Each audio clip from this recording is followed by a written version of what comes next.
Am I the a-hole for giving my sick wife minimal attention after feeling betrayed? I am 47, have been married to my wife, at 44, for 15 years. We have 4 beautiful teenage children. For most of those years, we were strong, a team. Our marriage wasn't perfect, but it was warm, dependable, close. We shared everything. At least, that's what I thought. But over the last 2 years, things started to shift. The change began subtly when Shiri entered the workforce after being home for several years. At first, I was proud of her, excited even. She's smart, ambitious, and capable. I encouraged her to pursue her career again, especially now that the kids are older and more independent. But somewhere along the way, that excitement turned into unease. I'll never forget the first real red flag. She told me she was going out for dinner with some clients. That in itself wasn't odd. Her new role involved a lot of networking. But she didn't come home until 11 p.m. That's not like her. I tried calling her multiple times throughout the night, but she didn't answer. Eventually, concern got the better of me, and I checked her phone's location via Find My iPhone, something we both had set up years ago for safety and convenience. She wasn't where she said she would be. When she finally answered my call, she sounded cheerful. "I'm on my way home," she said, as if nothing was off. But something was off. When she walked through the door, I couldn't shake the suspicion. For the first time in our marriage, I checked her phone. I didn't want to. I felt like a criminal doing it, but I couldn't let it go. I guessed her passcode and found a string of messages with one of her clients. The conversations were casual and friendly, maybe too friendly. Daily chats that spanned hours. Selfies exchanged, none of them inappropriate, but still jarring. And one of those chats happened while we were out on what was supposed to be a special dinner, just the two of us. She was texting him at the table. When I confronted her, she swore it was nothing, that it never went beyond text. No affair, just friendly banter. But when I asked her to cut contact with him, she hesitated. Only when I said I was seriously considering divorce did she agree to end the communication. That was the first major crack in our marriage. The first time I looked at her and thought, do I really know who you are anymore? Still, for the sake of our kids and the life we built, I forgave her. And for a while, things seemed to go back to normal. She appeared remorseful. She stopped messaging the man, as far as I could tell. We made an agreement. If she ever stayed out late or needed to meet clients, she'd be transparent.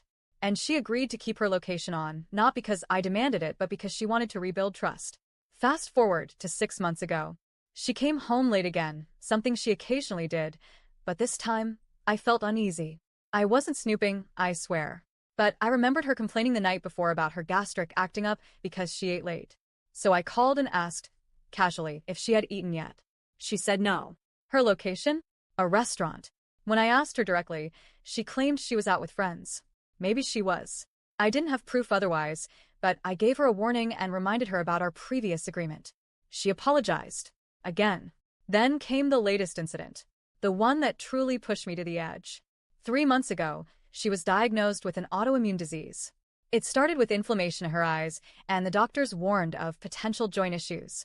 Naturally, I was devastated for her. I took her to appointments, researched her condition, and adjusted our home life to support her. I wanted to be there. Despite everything, I still loved her. But one day, about 3 weeks ago, I noticed a WhatsApp notification on our shared laptop. I normally wouldn't read her messages, but this caught my eye because she had told me she was attending group fitness classes with a female instructor.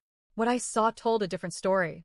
The message was from a male personal trainer, not just any message, but a string of friendly, familiar exchanges. I dug deeper. Turns out she had been having private sessions with this trainer for weeks.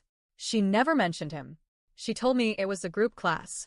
And we've had conversations in the past, early in our marriage, in fact, where she agreed that one-on-one sessions with the opposite sex made both of us uncomfortable.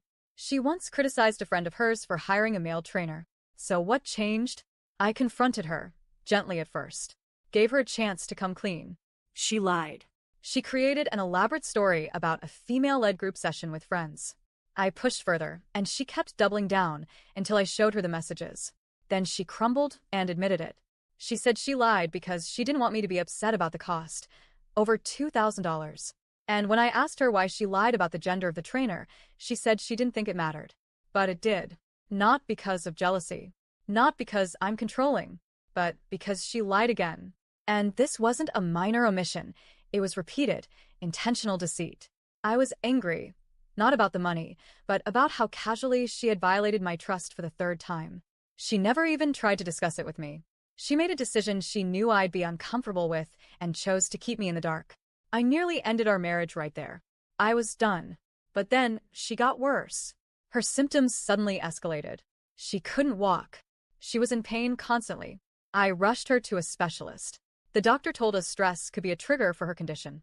That emotional turmoil might have pushed her immune system into overdrive. And now I feel like I'm stuck in this impossible place. I didn't abandon her. I still help her around the house. I drive her to appointments. I refill her medications. But emotionally, I've shut down. I barely speak to her. I do what needs to be done, but I can't pretend everything is okay. She's noticed, of course. She asks me if I still love her, if I've stopped caring. I don't know how to answer. Part of me wants to forgive, to try again. But another part of me is screaming enough. How many lies can one person take before the heart just gives up?